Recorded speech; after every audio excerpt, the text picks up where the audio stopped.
Alright, so I have an update on my airlift airbags. So when I installed them, there was a hole on the bottom here already, a little hole.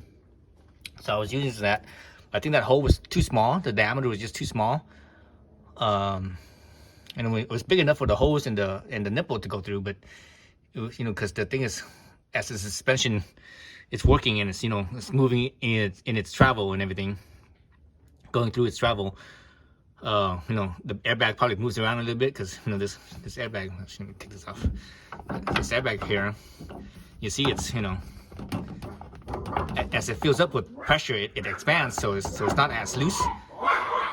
But when you go into like a pothole and the suspension extends out a little bit, spreads out. There's enough space right here where the there's a little bit of slack. So I think that right there, just moving around, caused the hose to come off the nipple. So I lost pressure because of that. Actually, this side I have it lifted off, right? Let's look on this other side. I haven't, it's still sitting on the block. So it's still sitting on the block. So there's pressure on it, and you can see the nipple is off. So that's how I solved it. Well, actually, this side's loose too. But even with the wheel on the ground, there was still a little bit of movement, like a 1/4 inch of movement, or so, somewhere about a 1/4 inch. So I have to use the spacers. The spacers that this kit came with, the little spacers. So I'm gonna have to use the spacer, and I want to drill the hole out bigger so that way, just in case. Because actually on this side, you don't see it here, but I think the hose clamp, because this hose clamp that's on here, it's about the diameter of that hole. So the fit right there was, this hose clamp was like bumping up against the hole, the wall of the hole down there. So it kind of distorted the clamp a little bit. I think it distorted the clamp a little bit, and it caused it to go loose, and air came out. But anyway, so I'm using a step drill, and it's actually really easy with the step drill. This thing drills the hole so easily because the hole's already there. It goes through so easily. I'm using some cutting fluid. Use any type of cutting fluid. If you don't have cutting fluid, just use any type of oil. Even used motor oil is better than nothing. Better than using this dry. You can use this dry if you want, but the cutting fluid will make it last longer, right? And it cuts better too, cuts faster. So anyway, so I'm gonna drill out the hole to I think 3/4 of an inch. So I'm almost there. I have one more step and I'd be at 3/4. And I'm gonna put it in the spacer that it came with.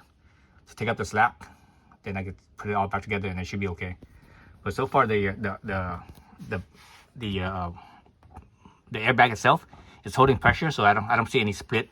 Because some of these airbags I go on YouTube, I see that where the two halves of the airbag come together, where where the seam is. They some of them split and they leak from there. So far my airbag hasn't happened. But my hose popped off. When I was driving, when sitting here, I had left the car sitting here for like over a week. Like I think like a week and a half without driving the car at all, because I don't drive this car very much. And the pressure was fine. It was holding fine. The first day when I first pumped it up to 35, the next day it went down to 34. But after that, it just it held steady. Like it only lost like 1 psi every, I don't know. I think the whole time it only lost like from once it dropped down to 34. From 30 to 31, it lost 4 psi. So it went down from 35 to 31. After that, it only dropped down like a couple, like 1 to 2 psi the whole week and a half or 2 weeks or whatever it was that I didn't drive the car. So it seemed to be holding up pretty well. So anyways, so I'll get done with it, and we'll go back on the next clip and we'll see the end result for both sides. Okay, so the car's down on its wheels. So my spacer's in. So it comes with 2 different spacers, 1/4 inch and a 1/2 inch. So I put it in the 1/2 inch, and right now it's not inflated. I drew out my hose, everything's good to go. So it's not inflated, right? So you can see, yeah, you push it in. So let's see how much loose there is in here. So you can sort of see that I can sort of move it around a little bit, but you know, it's in there. So once it does get inflated, you know, it's not gonna move at all, I don't think. So we'll see how this holds up, and hopefully the hose doesn't pop off again, and you know, and leaves all the pressure.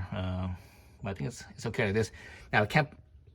Potentially you could put a spacer on the top as well, you know, one on each side, but I don't think you could on this one because the space between the coil here, it's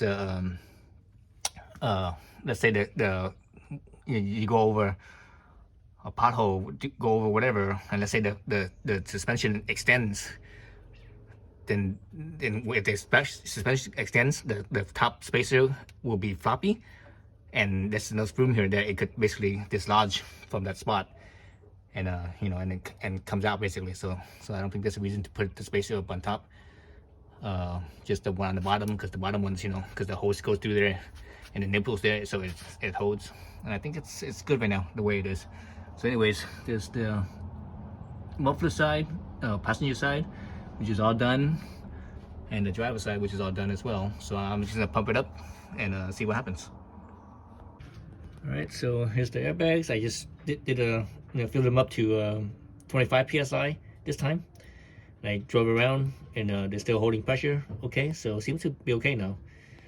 On a short drive, you know, all the other times that I went where they leaked, I did the same short drive, and they leaked them. You know, the hose popped off on both sides. But this time it seemed to be okay. But I'm gonna leave it at 10 psi, and I'm gonna drive it around and see what happens for, you know, for a little bit. That's it. Thanks for watching.